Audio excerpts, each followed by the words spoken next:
orang yang meninggalkan sholat, selagi dia masih meyakini sholat itu wajib, maka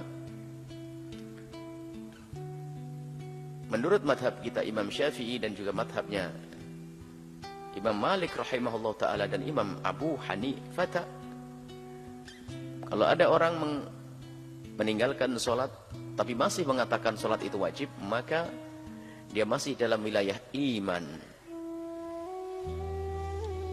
karena masih mengimani kalau sholat itu wajib. Cuman karena dia telah meninggalkan sholat, maka hukuman bagi orang yang meninggalkan sholat karena malas-malasan, hukumannya adalah dipenggal lehernya. Setelah istitab, diminta untuk tobat, kembali kepada Allah untuk melaksanakan sholat. Kalau masih tidak mau, diminta lagi, tidak mau, dijelaskan lagi, tidak mau, maka diangkat pedang di atas lehernya. Masih mau terus membangkang, kalau masih terus diturunkan pedang itu untuk memenggal lehernya. Dan setelah mati dia masih dikubur di kuburannya kaum muslimin. Karena apa? Dia masih meyakini sholat itu wajib, tidak dianggap sebagai seorang yang murtad. Menurut madhab Imam Ahmad ibn Hanbal, bagi siapapun yang meninggalkan sholat dengan malas-malasan, maka dia adalah telah murtad. Seperti disabdakan Nabi, bainal abdi wa bainal kufri tarkus sholati, yang memisah antara seorang hamba dengan kekafiran hanya meninggalkan sholat. Artinya menurut madhab Imam Ahmad ibn Hanbal, barang siapa yang meninggalkan sholat, maka dihukumi sebagai seorang yang keluar daripada iman. Na'udzubillah. Hati-hati. Keluar daripada iman artinya apa? Orang murtad diistitab, diminta untuk tobat. Dan jika ternyata dia tidak mau tobat, maka biarpun dia meyakini sholat itu wajib, tapi karena dia telah meninggalkan sholat, dianggap orang yang telah hilang imannya. Maka diminta tobat, tobat, dan tobat. Setelah dia tetap tidak mau bertobat, maka diangkat pedang di atas lehernya, dan masih tidak mau bertobat, diturunkanlah pedang ke lehernya, dan setelah terpenggal lehernya, dia tidak boleh dikubur di kuburan kaum muslimin, karena dia telah murtad menurut madhab Imam Ahmad ibn Hanbal. Hati-hati urusan sholat, dan dosa besar di hadapan Allah. Jangan sampai ada di antara kita mudah meninggalkan sholat. Mulai dari ngentengin sholat, menunda-nunda waktu sholat, sampai keluar dari waktunya. Alhamdulillah, dosa besar. Dan sholat itu berat, kecuali sholat itu adalah pekerjaan yang ringan, akan tapi menjadi berat,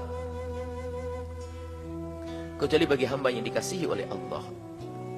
Maka sadarlah dirimu, jika ternyata berat sholat bagimu, maka Allah tidak cinta kepadamu. Yang merasa berat sholat, ketahuilah tanda tidak dicintai oleh Allah. Karena apa? Karena sholat adalah pekerjaan yang paling ringan dan ringan, dan bahkan diringankan seringan-ringannya. Sejenak kita membayangkan orang sholat berdiri, bagi yang mampu.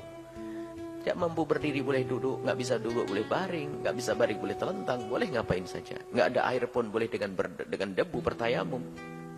Bacaannya pun yang mampu, nggak mampu pun boleh bacaan apa saja, dan begitu mudahnya. Kemudian kita coba membayangkan bagi orang yang sehat berdiri, dan berdiri pun hanya beberapa menit.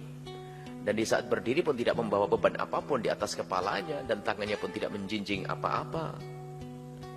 Lihat, ringan sekali. Lebih berat di saat kita harus mengangkat semen, harus menyorong gerobak, harus nyetir sepeda motor bermenit-menit, berjam-jam, lebih tegang lagi, lebih berat daripada sholat. Kalau kita bayangkan berapa menit sholat subuh 2-3 menit, sholat zuhur 4-5 menit. 4-5 menit sudah sholat luar biasa panjangnya itu. Coba kita bayangkan, begitu ringannya sholat. Tapi kenapa ada orang meninggalkan sholat? Karena dia adalah manusia yang dijauhkan dari rahmat Allah subhanahu wa ta'ala. Maka dari itu, ayo kita fahamkan kepada anak-anak kita pentingnya sholat. Jangan sampai ada di rumah kita orang yang meninggalkan sholat. Mengundang malapetaka, mengundang bencana jika ada di rumah kita orang satu yang tidak sholat. Dan memang mengherankan, sholat adalah pekerjaan yang sangat ringan. Dia mungkin begadang semalam pun mampu, dan bekerja keras mampu, tapi untuk melakukan sholat tidak mau. Unik, tapi itulah kenyataannya. Aneh tapi nyata. Sholat mudah tapi susah, berat, kecuali untuk orang-orang yang khusyuk kepada Allah, yang hatinya dengan Allah subhanahu wa ta'ala. Dan waspadalah dengan siapapun yang sering meninggalkan sholat. Jangan mempercayakan apapun kepada orang yang sudah tidak amanat dengan sholatnya. Dan pertama kali yang akan ditanyakan dalam hisab nanti adalah urusan sholat. Urusan sholat. Yang penting menjalankan sholat dulu deh. Baru nanti peningkatan kita bicara tentang sholat berjamaah. Dan di sisi lain kami husnudzon kepada hamba-hamba Allah yang ada di pasar-pasar sana. Di pabrik-pabrik sana. Di saat mereka meninggalkan sholat, prasangka baik kami kepada mereka. Sungguh, mereka di saat meninggalkan sholat bukan karena mereka ingin menantang Allah atau ingin masuk neraka, tidak.